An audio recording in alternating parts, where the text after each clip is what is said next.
ఒక పక్షి గురించి చెప్తాను, జాగ్రత్తగా గమనించండి. కాకి చాలా రోజుల నుంచి దిగులు పడిపోతూ ఉందంట. తృప్తికరంగా లేదు తన జీవితం.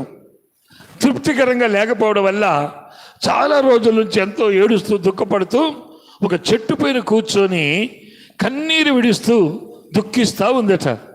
అయితే ఆ చెట్టు క్రిందనే ఒక భక్తుడు తపస్సు చేస్తూ చూశాడు.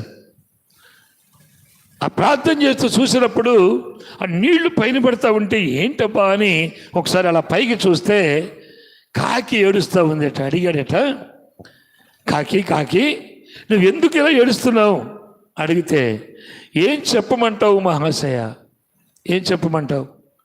నెమిలి చూస్తే చాలా అందంగా ఉంది కదా,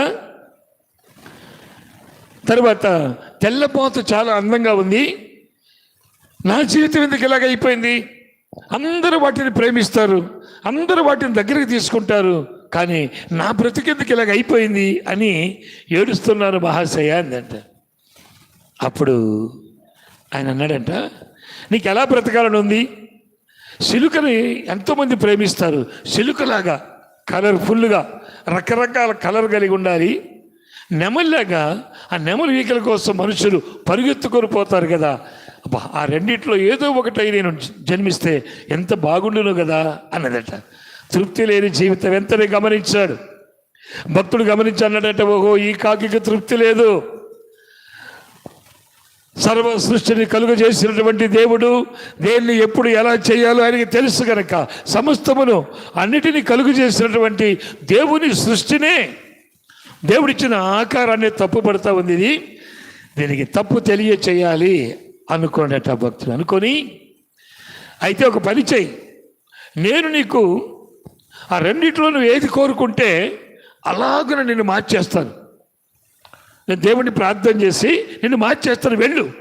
శనగలాగుంటావా, నెమలిలాగుంటావా అంటే, నాకు రెండిట్లో ఏదైనా పర్వాలేదు, అయితే నువ్వు ముందుగా వెళ్ళి నెమల్ని శిలకని అడిగి కనుక్కొనిరా.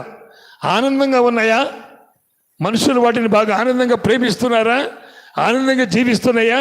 ఏ దిగులు లేదు, ఏ చింత లేకుండా బ్రతుకుతున్నాయా? అడిగిరా పో అని పంపాడట. అయితే పిల్లరా, కాకి వెంటనే లేచి నెమలి దగ్గరికి వెళ్ళిందట. నెమలి, నీ జీవితంలో నువ్వు ఆనందంగా జీవిస్తున్నావా అడిగాడంట. నా ఆనందం ఏం చెప్పమంటావు మిత్రమా?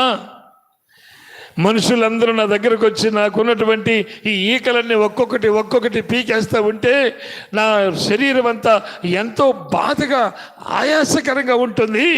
పైకి మాత్రమే నేను అందంగా కనిపిస్తాను, కానీ నా హృదయంలో ఉన్న వేదన ఎవరికి అర్థము కావట్లేదు మిత్రమా అని చెప్పిందంట. అమ్మో, అట్టయితే ఇలాంటి జీవితం నాకు వద్దని చెప్పి మళ్ళీ ఎక్కడికి వెళ్ళింది? చిలక దగ్గరకు వెళ్ళింది. చిలక, నేను నీ జీవితం కోరుకోవాలనుకుంటున్నాను, నువ్వు ఎలా ఉన్నావు అడిగిందట.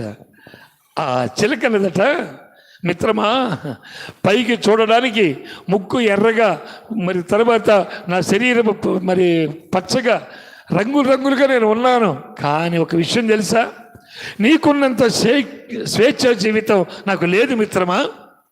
నన్ను తీసుకుని వీళ్ళు ఒక పంజరంలో బంధించి వేసి ఏదో ఆకలి అయినప్పుడు ఒక ఫలమో పండు అక్కడ పెట్టేస్తారు, కానీ నిన్నైతే ఆపేవాళ్ళు ఎవరున్నారు మిత్రమా? అదే నేనైతే దేవుడు కోరుకోమంటే వరం, నేను నీలాగా ఉండాలని కోరుకునేదాన్ని అన్నదట. చూసారా ప్రియులారా, కాకి కోరికేంటి? కాకి వరం ఏం కోరుకుంటుంది? నెమలిలాగా ఉండాలని. కాకి ఏం కోరుకుంటుంది? సిలకలాగా ఉండాలని. కానీ ఈ సిలక నెమలు ఏం కోరుకుంటున్నారంటే స్వేచ్ఛగా హాయిగా నీలాగా మేము బ్రతకలేకపోతున్నాం. దీన్ని బట్టి చూస్తే పిల్లరా, వెంటనే కాకి వచ్చి చెప్పిందంట, మహాశయ నాకు ఏది వద్దు, నేను ఎలాగే